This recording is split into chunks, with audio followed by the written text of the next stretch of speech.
hari ingat lalu bisa diganti puasanya. Nah hadirin yang dimuliakan Allah Subhanahu wa Ta'ala, sebagaimana yang sudah diajarkan, setiap hari, setiap tarawih pasti ada kultum walaupun cuma 7-10 menit. Itu senantiasa semata-mata kita ingin puasa kita itu berkualitas. Mengapa demikian? Karena persiapannya sudah dari jauh-jauh hari. Bahkan para ulama, para kiai kita dari bulan sebelum bulan suci Ramadan selalu mengajarkan satu doa yang senantiasa kita baca setiap selesai sholat. Berupa apa? Allahumma barik lana fir Rajaba wa Sya'bana wa balighna Ramadan. Persiapannya jauh hari sebelum bulan suci Ramadan. Mulai dari bulan Rajab, ya Allah berkahilah kami di bulan Rajab, ya Allah berkahilah kami di bulan Sya'ban, dan sampaikanlah kami di bulan suci Ramadan. Ketika masuk bulan Ramadan, tak terasa kita sama-sama sudah berada di penghujung akhir bulan suci Ramadan. Namun untuk itu kita tidak boleh patah semangat. Memang bulan Ramadan ini sangat dirindukan oleh setiap kaum muslim. Oleh karena itu mari kita sama-sama berjuang sampai akhir supaya tahan, supaya komplit puasa kita. Masih ada beberapa fase yang harus kita lakukan Bapak Ibu sekalian. Fase apa? Yaitu kita sama-sama mudah-mudahan kita disampaikan pada Idul Fitri. Tujuan daripada puasa kita yaitu mencapai Idul Fitri, kembali ke fitrah. Karena sejatinya fitrah manusia itu adalah bersih Bapak Ibu sekalian. Berbeda dengan keyakinan dari teman-teman kita yang tidak sepaham, kaum-kaum non-muslim, itu ketika kita terlahir ke dunia akan mewarisi dosa-dosa dari orang tuanya. Ketika salah satu dari keluarga kita, saudara jauh, katakan ada yang non-muslim, itu pasti ketika memiliki anak, ia diwarisi dosa orang tuanya. Berbeda dengan kita, manakala kita terlahir di dunia, fitrah kita adalah suci atau bersih.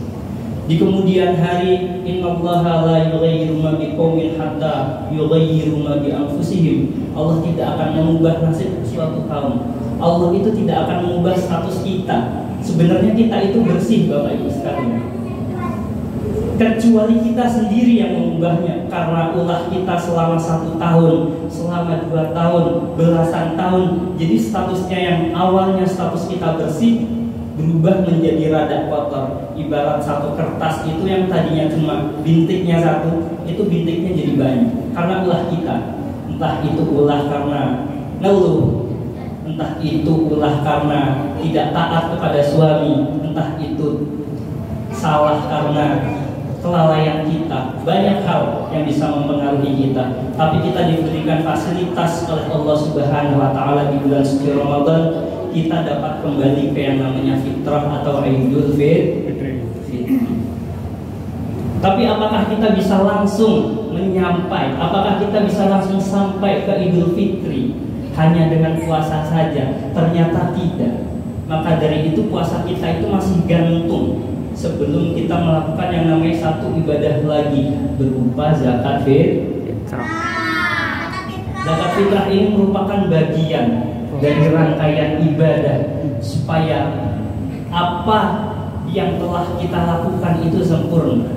Maka dari itu salah satu esensi dari zakat fitrah adalah kita memberikan sebagian harta kita berupa satu sok, berupa bahan pokok makanan. Apa esensinya? Esensinya adalah sebagai tanda Bapak Ibu sekalian. Ini merupakan satu tanda berakhir sudah kegiatan puasa atau berakhir sudah kita menahan lapar dan menahan lapar. Esensinya kita diberi fasilitas oleh Allah lisaimi farhatan. Bagi orang yang puasa itu ada 2 kebahagiaan. Kebahagiaannya makan. Allah dan Nabi Muhammad ingin memuji puasa ini dengan kalimat sederhana yaitu makan. Karena dalam puasa kita merasakan lapar. Padahal makan di hari-hari biasa itu kita sehari 3 kali, makannya enak. Bahkan kita tidak pernah memikirkan apa pentingnya dari makan.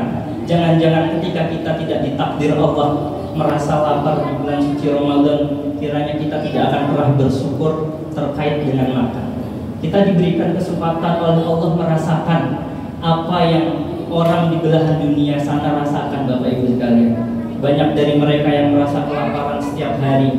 Banyak dari mereka yang merasa kehausan setiap hari, sementara kita diberikan kecukupan oleh Allah. Tapi Allah berikan satu kesempatan kita untuk lapar. Kita sama-sama berbagi ujian yang Allah berikan kepada orang di lain waktu Ramadan. Kita diuji oleh Allah dengan lapar. Karena berbagi, kita semua kuat. Lalu juga kita ingin difasilitasi sebagai perayaan lulusnya kita dari aktivitas makan ini, Bapak Ibu sekalian, berupa zakat fitrah, di mana makanan yang kita fitrahkan, yang kita zakatkan itu sebagai tanda bahwa pada waktu itu, pada waktu yang sudah ditentukan, masyarakat muslim tidak seharusnya merasakan lapar. Mari kita bahagia semua. Qul bi fadlillahi wa bi rahmatihi fabidzalika falyafrahu. Maka katakanlah wahai Muhammad, dengan fadilah keutamaan Allah yang Allah turunkan kepada kita, rezeki untuk berpuasa, rezeki untuk beribadah, rezeki bulan suci Ramadan, rezeki Lailatul Qadar. Mari kita syukuri dengan sama-sama merasakan kebahagiaan. Untuk itu, mari kita nanti, kalau tidak dengan bantuan fasilitas yang seperti ini, mungkin kita bisa salah menafsirkan apa yang dimaksudkan dengan fitrah. Maka dari itu Bapak Ibu sekalian, yang diinginkan oleh para guru-guru kita, para tokoh-tokoh kita, senantiasa yang namanya puasa kita itu berhasil. Bahkan seringkali para ulama kita mempopulerkan satu hadis terkait dengan puasa, naumus shaim ibadah, puasanya, tidurnya orang yang puasa itu ibadah. Ini perkara sederhana Bapak Ibu sekalian, tapi mencoba untuk dipopulerkan. Karena apa?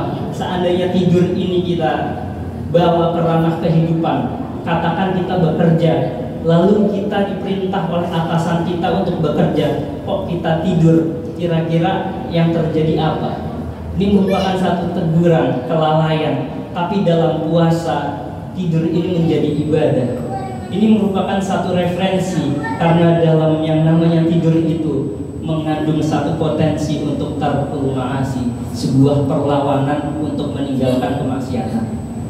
Gara-gara kita tidur dari pagi sampai siang biasanya, gara-gara kita tidur yang biasanya kita ngomongin orang, gara-gara kita tidur maka kita meninggalkan kemaksiatan. Ibarat sebuah pisau Bapak Ibu sekalian, pisau ini bisa kita gunakan untuk memasak, lalu hidangannya kita gunakan, kita berikan kepada tetangga kita menjadi lauk untuk berbuka. Sementara pisau ini juga kita bisa gunakan untuk membunuh sesama kita. Mari kita atur ininya, tergantung niatnya. Karena apa? Aktivitas yang kita lakukan di bulan suci Ramadan supaya dinilai oleh Allah menjadi sebuah ibadah. Mari kita sama-sama kuatkan niat kita, perbaiki lagi dengan sama-sama belajar di majelis-majelis kecil ini yang walaupun hanya sebentar. Mudah-mudahan khutbah yang singkat ini, kultum 7 menit ini bisa menjadikan satu manfaat untuk kita bersama, dan mudah-mudahan bisa menjadikan doa kita bersama supaya kita bisa dipertemukan di Ramadan yang akan datang. Amin ya Allah. Wassalamualaikum warahmatullahi wabarakatuh.